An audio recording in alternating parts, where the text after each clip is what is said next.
ازيك يا معلم؟ تحب ماكدونالدز؟ شفت فيلم ذا فاوندر اللي كان بيحكي القصة الحقيقية لبداية نشوء الإمبراطورية الكبيرة أوي دي؟ أخدت بالك إن الأخين أصحاب المطعم في البدايات ما كانش همهم إن هم يخططوا لسبلاي تشين عالمي، ولا إن هم يخططوا للفرانشايز موديل اللي هيمشوا عليه ال10 سنين الجايين. كان كل همهم إن هم يحلوا المشكلة اللي هم بيواجهوها دلوقتي، مش بس بأبسط وأسرع طريقة، ولكن كمان بأعلى كفاءة وبأقل مجهود.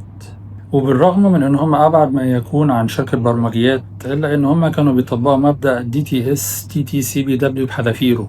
بص، هو اسم المبدأ رخم واختصاره كده فتعود عليه وخلاص. وده بياخدنا لغلطة بنقع فيها كلنا في بداياتنا كمبرمجين، على نفس السياق اللي أنا كنت قلته في الحلقة التانية من مبدأ يجني، إن الواحد في بدايته بيبقى عايز يبين إن هو فت وإن هو مخلص. فلما بيجيله التاسك بيقعد يخطط ويرسم في دماغه سيناريوهات وسيناريوهات، وممكن أساسا المشروع يقف أو المتطلبات تتغير قبل ما يبدأ يطبق أي حاجة من اللي قاعد يرسمها في دماغه. وده هيفتح سؤال فلسفي عميق، يعني ناوي إن أنا أتكلم فيه بحساب قدام في السلسلة. هل في بداية المشروع المفروض إن احنا نعامل الكود كسلعة استهلاكية سنة سنتين وهتتغير، ولا نعامل الكود كسلعة معمرة المفروض إن هو يقعد 5 سنين أو 10 سنين لقدام؟ بس خلي ده الوقت، وخلينا نرجع دلوقتي للنقطة بتاعتنا. انت دلوقتي جالك تاسك او عندك مشكلة، ركز على ابسط طريق يوصلك للمطلوب منك بسرعة وبكفاءة وبأقل مجهود.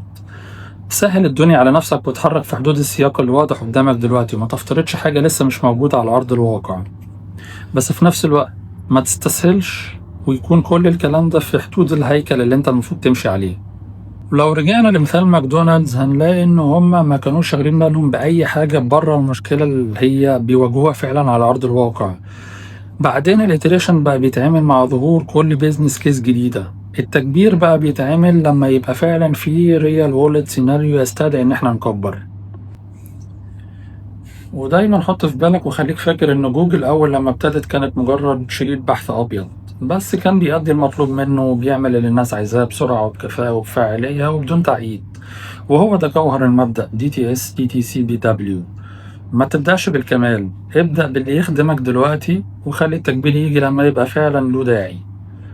أنا دلوقتي كلمتك أنت ليه محتاج إن أنت تعمل المبدأ، المرة الجاية هقولك أنت ليه ممكن تبقى مش محتاج إن أنت تعمل المبدأ. وأنا عادل مصطفى، وأشوفك قريب.